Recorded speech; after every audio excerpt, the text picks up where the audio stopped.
The Locke family fights supernatural forces with the aid of magical keys made by their forefathers in the Netflix original series Locke Key. The three Locke siblings experience many highs and lows throughout 3 seasons, taking advantage of the key's benefits and dealing with devastating personal tragedies. They ultimately have to choose whether to keep the magic or let it go. But first, they must utilize the keys to protect Matheson from the demon's attack. The 3rd season ties up loose ends and provides the Locke family with a satisfying conclusion to the narrative. Many topics are explained, yet some are left unanswered to leave viewers with questions long after the drama has ended. This is especially true in the final scene. We have information for you if you've been considering it and wondering what it means for the Locke family's future. Warning: spoilers ahead. Locke Key Season 3 plot. The Locke's lives have changed significantly as a result of the events of the previous season. The fact that Nina is now completely knowledgeable about the keys has improved communication between her and her kids. In this state, where she is more in touch with her children, all but Tyler, she is happy. He had decided to accept his grown-up fate after Jackie's passing, and bid goodbye to all his memories involving the magic and the keys. He's visiting Boston as his memories begin to fade as he approaches the age of 18. The Lockes were unaware that Eden had summoned Frederick Gideon back as an echo, who later killed her. He returns his 2 comrades as echoes now that he is aware of the keys and that he cannot steal them from the Lockes. They are permitted to take the Locke's keys because they are not demons. Gideon intends to gather all the necessary keys to unlock a new black door and set all demons free to attack people. Locke Key Season 3 ending. What happens to the keys? Gideon chooses to open a second black door because the first one wasn't troublesome enough for the residents of Matheson. He learns that he requires the strength of every key to unlock a door to the other realm, which explains why he pursues the Lockes with such zeal. The Lockes successfully obtain the Alpha Key in the last battle by employing the Creation Key. They use it to stab Gideon, throw him down the vortex he had opened, and then discover an oddity. When Gideon enters the portal, it appears to shorten a bit. Tyler tries throwing the head key into the portal, which causes it to get even shorter. Therefore, closing the portal completely after dropping all the keys inside will happen gradually. And that's where lies the dilemma. The keys, which were created with the whispering iron that emerged through the black door, are where the Locke family obtains its magic. The demons who failed to find a host among humans are called the Iron. They still can entice people to them even when they are in the shape of keys. They insist on being used, which causes more issues. The Lockes eventually realize that, despite the power the keys grant them,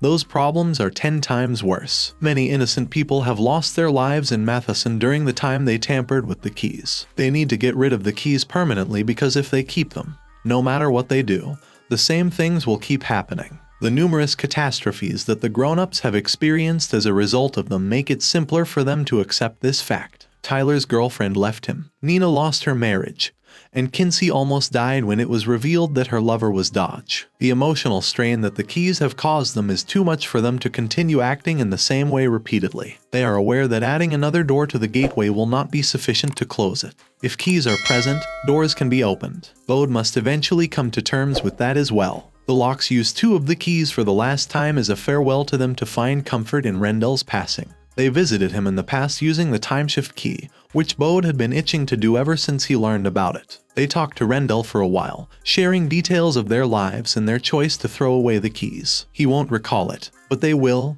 and that is enough for them, to ensure that everyone in the family remembers the keys and their enchantment, even as adults. They use the memory key to seal Kinsey and Bode's memories of them permanently. Then, one by one, they chuck the keys in until there are none left, and the portal is shut. What does the whispering at the end mean? All's well that ends well. And the Locke's troubles come to an end when all the keys are lost after 3 seasons of upheavals that nearly destroyed their lives. Any demon or other entity would have no motivation to seek them out if there were no magic keys. This entails leading a typical life with typical concerns and avoiding harmful situations. However, as we've previously seen, danger rarely stays away from the Locke's for very long. They rarely experience prolonged periods of tranquility. The whispering at the end might suggest the same thing. The whisperings have been connected to the uncovering of the keys ever since the show's inception. A key will always whisper to the Locke children when it wants to be found. there may still be a few keys stashed away around Key House. Based on the whispering we overhear towards the conclusion, it's time for the keys that haven't yet been found to emerge and play since all the other keys have been lost. All of the keys that Gideon had used to open his portal were ones that the Locks had used at some point in the past. In comparison to the actual portal behind the black door, the portal was likewise quite modest. As a result, it makes sense that closing it took less energy, which the Locks obtained from the keys they were using at the time. This, however, says nothing about the keys that have not yet been found.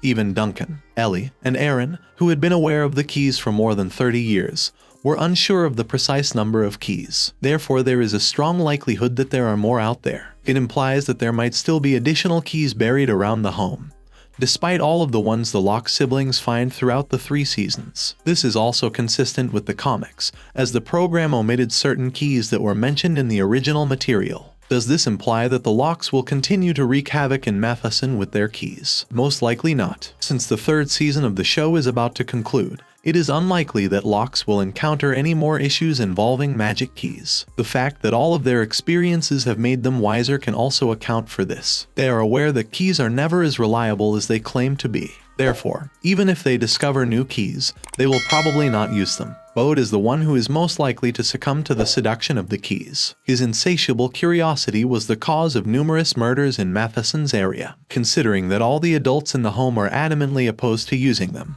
Hopefully, he has also learned his lesson. Even if he does discover one, his family will convince him to give it up and hide it somewhere it won't be discovered again for a very long time. It's possible that the showrunners did this because they wanted to leave us with a chilling memory of the story, something that would linger with us just like the demons did in Matheson. Thanks for watching. If you liked this video, make sure to like and subscribe for more.